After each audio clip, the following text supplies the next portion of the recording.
بسم اللہ الرحمن الرحیم۔ السلام علیکم ناظرین کرام۔ مور کو جنت سے کیوں نکالا گیا؟ مور جتنا اب خوبصورت ہے اس سے کہیں زیادہ جنت میں خوبصورت تھا۔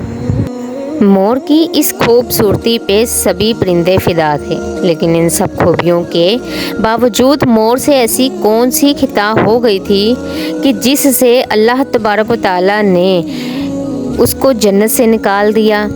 جب حضرت آدم علیہ السلام اور اماں حوا کو پیدا فرمایا، اس کے بعد ان کو جنت میں بھیج دیا۔ وہ دونوں جنت میں بہت ہی پرسکون رہتے تھے، بہت ہی لذیذہ میوے پھل کھایا کرتے تھے، لیکن ایک اناج جس کو کھانے سے اللہ پاک نے انہیں منع فرمایا اور وہ اناج گندم تھا، جو کہ شیطان حضرت آدم علیہ السلام کی وجہ سے ہی جنت سے نکالا جا چکا تھا۔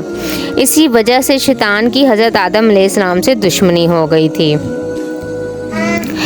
شیطان یہ چاہتا تھا کہ وہ کسی بھی طرح حضرت آدم علیہ السلام کو جنت سے نکال سکے اور ساتھ میں اماں حوا کو بھی جنت سے نکال دے۔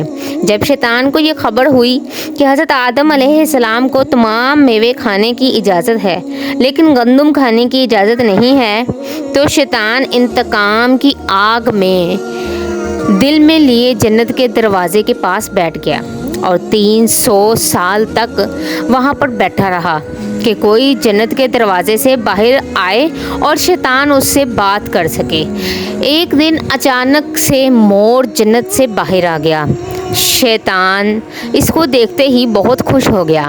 شیطان نے پوچھا، اے خوبصورت پرندے، تم کون ہو؟ مور بولا، میں مور ہوں، اب تم اپنا تعارف کرواؤ۔ شیطان نے جواب دیا کہ میں عالم قروبیہ کا ایک فرشتہ ہوں، میں اللہ پاک کی عبادت سے ایک پل بھی غافل نہیں ہوتا۔ میں چاہتا ہوں کہ میں جنت میں جاؤں، وہاں کی نعمتوں کا اپنی آنکھوں سے مشاہدہ کروں۔ شیطان مور سے کہنے لگا کہ تم مجھے جنت کے اندر لے جاؤ، میں تمہیں 3 ایسی باتیں بتاؤں گا جس سے تمہیں ابدی زندگی حاصل ہو جائے گی، تمہیں بڑھاپا اور بیماری نہیں آئے گی، تم ہمیشہ جنت میں ہی رہو گے۔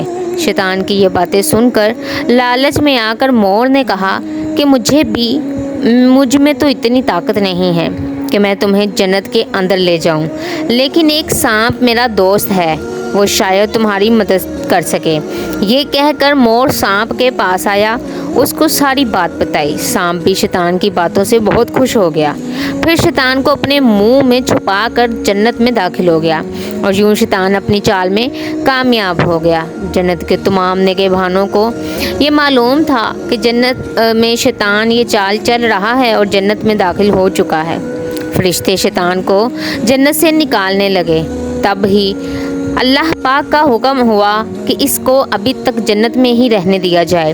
وہ فرشتے اللہ تبارک و تعالیٰ کے حکم سے رک گئے۔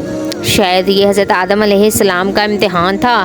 شیطان حضرت آدم علیہ السلام کے پاس اور اماں حوا کے پاس جا کر اپنی محبت کا اظہار کرنے لگا۔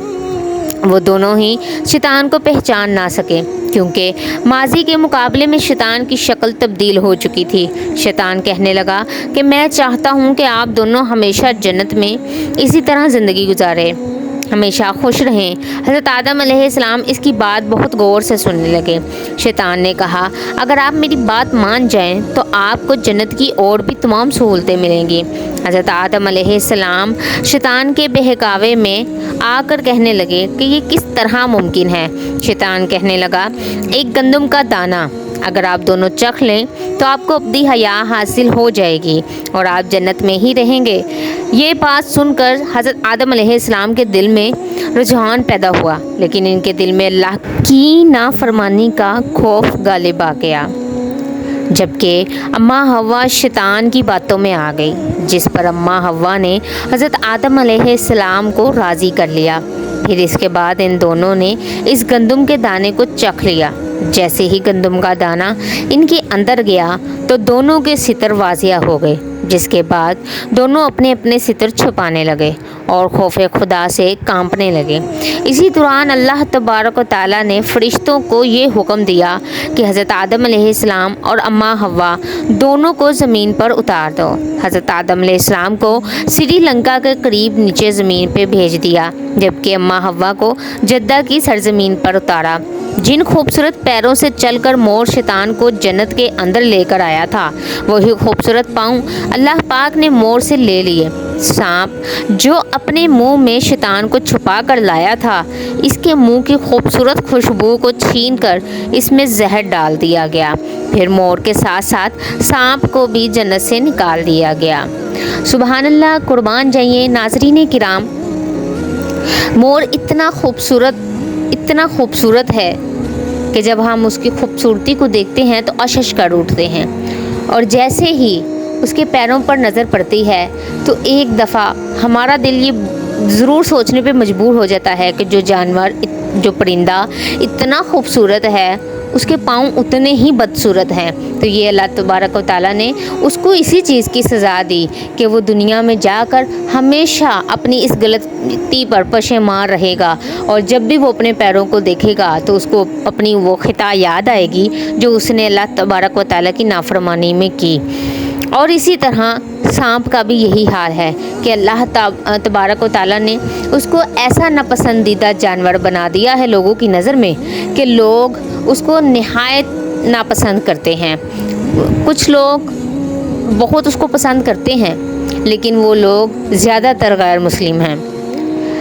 ناظرین کرام، میں نے اس ویڈیو کو بناتے ہوئے بہت سے سرچنگ وغیرہ جب میں نے کی، میں یہ بات کرنا نہیں چاہتی تھی، لیکن میں نے جب سرچنگ وغیرہ کی تو میری ایسے لوگوں سے ریکویسٹ ہے جو تھمبنیل بناتے ہیں اور اس کو مختلف ویب سائٹس پہ پوسٹ کرتے ہیں، تو یا یوٹیوب کے لیے جو بھی وہ تھمبنیل بناتے ہیں، خدارہ ایسے تھمبنیل نہ بنایا کریں جو انبیاء کرام سے ریلیٹڈ ہوں، لیکن ان کی جو ان کے کردار کے حوالے سے، جیسے میں نے ایک تھمبنیل دیکھا جس کے اوپر انہوں نے برہنہ لڑکا اور لڑکی کی تصویر بھی لگائی ہوئی تھی، اور تشبیہ اس کو دی ہوئی تھی کہ حضرت آدم علیہ السلام اور حضرت اماں حوا علیہ السلام۔ دیکھیے، وہ ہمارے سب سے پہلے پیغمبر ہیں، پہلے نبی ہیں حضرت آدم علیہ السلام، انہی سے آگے نسل، انہی سے آگے دنیا چلی ہے۔ حضرت اماں حوا علیہ السلام بھی، یہ اللہ تعالیٰ کی آزمائش تھی، اللہ تعالیٰ کی طرف سے امتحان تھا، اور وہ امتحان اللہ تعالیٰ نے اپنے ان نیک بندوں سے لیا، اور ہم ان کے برابر کبھی بھی نہیں جا سکتے۔ تو ان کے بارے میں، انبیاء کرام کے بارے میں ایسے خاکے بنانا یا ایسی چیزیں تھمبنیل کے طور پہ یوز کرنا تاکہ آپ کو ویوز ملے یا سبسکرائبرز آپ کے بڑھے، تو نہایت ہی غلط بات ہے۔ چند ویوز کی خاطر ایسی چیزوں سے گریز کیا کریں۔ کامیابی اور ناکامی اللہ تعالیٰ نے دینی ہے۔ میں نے بھی یہ چھوٹی سی کاوش شروع کی ہے کہ میں لوگوں تک ہمارے اسلامک واقعات پہنچاؤں، تو مجھے ترقی دینا یا نہ دینا یہ میرے رب کے اختیار میں ہے، لیکن میں ایسی چیزوں کے بارے میں آواز ضرور اٹھانا چاہتی ہوں اور اٹھاؤں گی کہ جو ٹھیک نہیں ہے۔ تو مطلب کہ حضرت آدم علیہ السلام کی طرف تشبیہ دی، حضرت اماں علیہ السلام کی طرف تشبیہ دی، اور تصویر کون سی ڈال رہے ہیں؟ انگریزوں کی برہنہ تصویر، جس سے اور ساتھ میں لکھا ہوا ہے کہ حضرت آدم علیہ السلام، حضرت اماں علیہ السلام کا کردار، نہ آپ اور نہ میں اس لیول تک پہنچ سکتے ہیں، اور نہ ہمیں اس چیز کا حق ہے۔ وہ انبیاء کرام میں سے ہیں، اور ہمیں کوئی حق نہیں پہنچتا کہ ہم ان کی کردار پہ باتیں کریں۔ ان کا کردار ہم سے بہت بہت بہت اوپر ہے، ہم وہاں تک کبھی نہیں پہنچ سکتے۔ ہم خطا کار ہیں، سیاہ کار ہیں، بد کردار ہیں، ہم تو گناہوں سے لتھڑے ہوئے ہیں۔ ہمیں اپنے آج کا کیا، ہمیں اگلی سانس کا نہیں پتہ کہ ہم نے اگلا قدم ہمارا کیا ہوگا۔ ہم گناہ کی طرف راغب ہیں یا ہم نیکی کی طرف راغب ہیں۔ بعض کا تو ہم نیکی بھی کر رہے ہوتے ہیں تو وہ دکھاوے کے لیے کر رہے ہوتے ہیں، تو تو برائے مہربانی ایسی چیزوں سے پرہیز کیجیے۔ میری ویڈیو اچھی لگی ہو تو لائک شیئر کمنٹ لازمی کیجیے گا اور چینل کو سبسکرائب کرنا نہ بھولیے گا۔ اور اگر آپ لوگ بھی میری فیملی کی طرح ہیں، آپ لوگ مجھے سپورٹ کریں گے تو ہی میں اپنے اس چینل کو گرو کر سکتی ہوں۔